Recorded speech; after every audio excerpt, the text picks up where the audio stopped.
Bonjour à tous et bienvenue dans votre JT des Voironnais, chaque mercredi à 17h30 et 19h45 ou en replay sur télégrenoble.net. J'espère que vous avez passé une belle semaine. Aujourd'hui, nous sommes avec vous, Alexandra Bazimillon. Bonjour. Bonjour. On discutera ensemble de la toute première édition de l'événement En Forme à Voiron. Mais tout de suite, le sommaire de cette émission. Vous les avez peut-être croisés, ces fous du volant qui ont rallié Paris-Nice en Vespa. Samedi matin, ils étaient à Voiron pour leur point de ravitaillement. Meilleur grimpeur de la Vuelta, je vous parle bien sûr de Geoffrey Bouchard, ce cycliste d'AG2R La Mondiale que nous retrouverons pour une interview. Et cette année, c'est la ville de Voiron qui aura l'honneur d'accueillir la fête de la science dans sa salle des fêtes. 150 pilotes, 8 nationalités différentes, 1000 km, 24 heures et une moyenne de 45 km/h. Samedi 28 septembre, le rallye Paris-Nice en Vespa s'est arrêté à Voiron où se trouvait Lilian Veillet. 2 roues, un guidon mais aussi un moteur. Cette fois, ce ne sont pas des cyclistes mais des pilotes de Vespa qui ont réalisé le célèbre parcours du Paris-Nice. 1000 km en 24 heures sans assistance.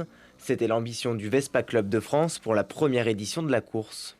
On avait depuis très longtemps l'idée de faire un rallye de régularité qui traverse la France. Et c'est vrai que dans l'imaginaire collectif, le Paris-Nice sonne dans la tête de beaucoup de personnes. Et effectivement, de le faire en Vespa, rallier Paris à Nice en 24 heures, voilà, ça nous semblait très pertinent. Et pour traverser la France, les organisateurs avaient prévu un parcours inédit qu'ils n'avaient pas communiqué aux coureurs, qui doivent pourtant arriver pile à l'heure à Nice.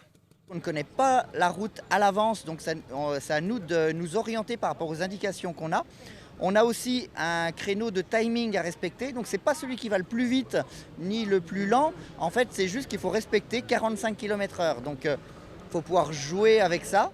Mais les pilotes le font avec plaisir, car s'ils viennent de 7 pays différents, ils ont tous la même passion. C'est quelque chose qui coule dans mes veines. Nous devons le faire, même si c'est avec d'anciens scooters qui ont 70 ans. C'est notre challenge. Ils ont ça dans le sang et on peut comprendre pourquoi. Ces scooters d'après-guerre ont un style indémodable et leur bruit ne laisse personne indifférent. C'est quand même un scooter mythique. Donc c'est toujours agréable que tout le monde se retourne sur nous dans la rue, que tout le monde est sympa avec nous, donc ça fait toujours plaisir. Après leur casse-croûte voironnais, les 115 participants ont repris la route pour boucler les 400 derniers kilomètres et rejoindre Nice avant la nuit. Le Vespa Club Le Dauphinois était aussi mobilisé pour proposer quelques animations. Autre événement, mais plus sérieux, à TSF, lundi soir, avait lieu une conférence débat sur les déserts médicaux à mi-chemin du dispositif Isère Médecins. Comment convaincre les jeunes de s'installer dans les zones touchées? Comment résoudre les problèmes de déserts médicaux? Une discussion de 2h30 durant laquelle le président de l'Agence régionale de santé, le doyen de la faculté de médecine de Grenoble, une interne et le président du département ont pris la parole pour répondre à ces problématiques. D'ailleurs, pour rester en bonne santé, le sport est de mise. Lui l'a bien compris. Le cycliste préféré des Voironnais, Geoffrey Bouchard, était sacré meilleur grimpeur de la Vuelta dimanche 15 septembre. Pour son retour dans la région, il dresse le bilan de sa saison au micro de Charlotte Faulkner. Le bilan est bon, voilà, c'était une année pour apprendre, même si je suis un peu plus âgé que la normale pour un néo-professionnel, mais voilà, ça a permis d'accumuler beaucoup d'expérience et d'avoir un accessite à la fin sur ma première expérience sur 3 semaines sur un grand tour. C'est super et c'est motivant et encourageant pour la suite. C'était de la satisfaction, enfin de la fierté, quoi, et je repensais à mon chemin parcouru depuis que j'ai travaillé à Bourgoin-Jallieu dans un magasin de sport, et voilà, de pouvoir être sur la Vuelta et d'endosser le maillot de meilleur grimpeur, c'était une immense fierté. Et en même temps, je savais qu'il restait des étapes et qu'il allait falloir batailler pour le ramener à Madrid, et c'était vraiment l'objectif après avec l'équipe.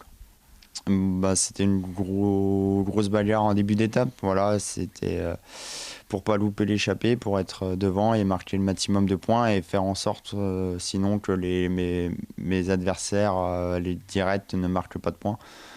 Et voilà, il fallait me prendre le maximum d'avance possible et pour éviter un jour sans. Et c'était un petit peu de stress, de tension et voilà, de fatigue aussi qui s'accumulait avec les 3 semaines de compétition.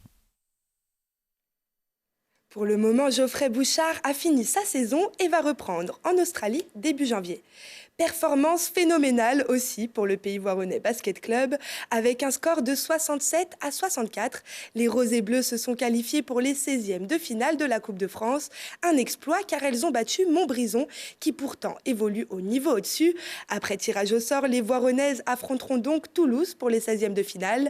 Les joueuses de Quentin Buffard rencontreront d'ailleurs le FC Lyon Asvel féminin samedi à 20h au gymnase Henri Chautard. Et on garde la forme avec tout de suite notre invité.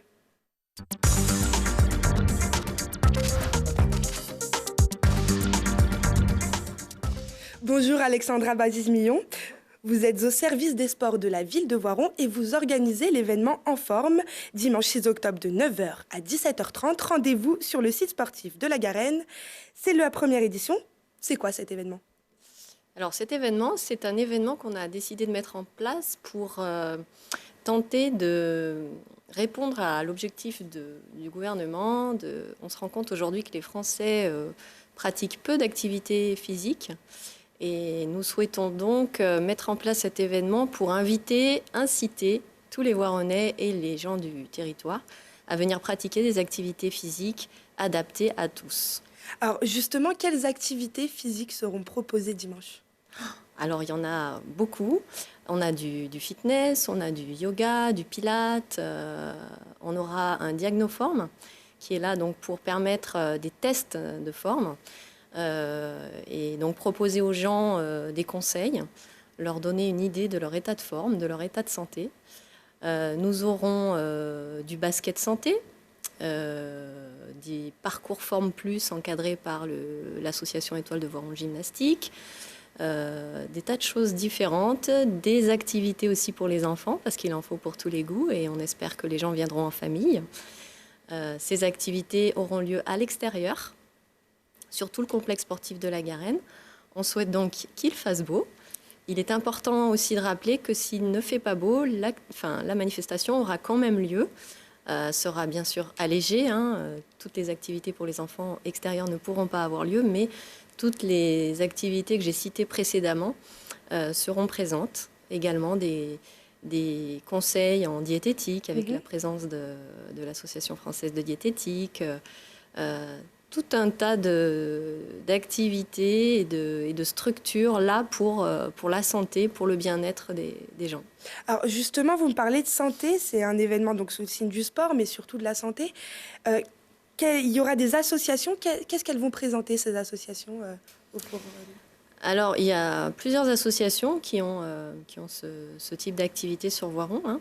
Nous avons par exemple l'Association française des diabétiques de l'Isère qui sera présente, qui va présenter les activités qu'ils font toute l'année, comme de la marche, de l'aquagym, adaptées aux malades du diabète et à toute autre personne, bien sûr.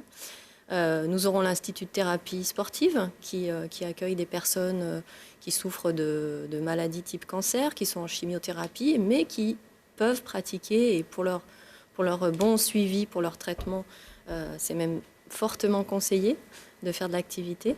Nous aurons donc, comme je l'ai dit, l'Étoile de Voiron Gymnastique, qui a un label sport santé, le PVBC, Pays Voironnais Basket Club, qui a obtenu son label également, qui fera du basket santé. Tout un tas d'activités pour tout le monde, y compris pour les gens qui ne sont pas en forme. Et des activités pour tout le monde, est-ce qu'on peut venir avec ses enfants ? Oui, bien sûr. Comme je l'ai dit tout à l'heure, il y aura beaucoup des parcours Ninja Warrior, Escape Game qui sont concoctés par mes collègues du service jeunesse et qui seront là pour les faire bouger, pour leur faire prendre conscience qu'on peut s'amuser, bouger et que c'est très important pour sa santé. Et alors, comment a été financé l'événement ? Vous vouliez souligner peut-être que la région avait participé au financement. Tout à fait. La ville met en place cet événement et nous tenions à remercier la région Rhône-Alpes et le département 38 de l'Isère qui nous ont soutenus financièrement pour mettre en place cet événement. Merci beaucoup Alexandra Basimilion. On continue cette émission avec l'agenda de la semaine.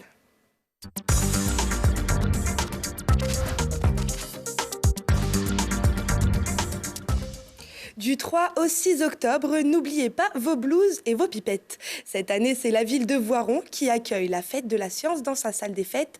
Au programme, une vingtaine d'ateliers ludiques et pédagogiques sur le thème de la fibre textile. Rendez-vous à ne pas rater si vous voulez savoir ce qui se cache sous vos vêtements. Vernissage de la Biennale des espèces en voie d'apparition. Samedi 5 octobre à partir de 18h, rendez-vous à la théorie des espaces courbes. Pour cette 3e édition, un panorama sur la jeune création et une sélection pluridisciplinaire d'artistes. Rencontre avec eux dimanche 6 octobre de 10h à 12h30 pour une visite guidée.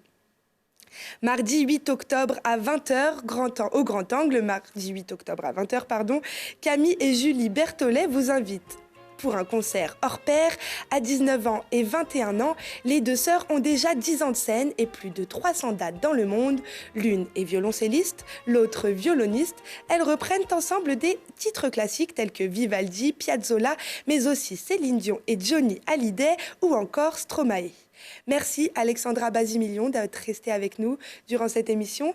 Merci à tous, chers téléspectateurs, d'avoir suivi aussi notre émission. Je vous souhaite un très bon début de mois. On se retrouve d'ailleurs mercredi prochain pour discuter d'Octobre Rose. Excellente soirée à tous.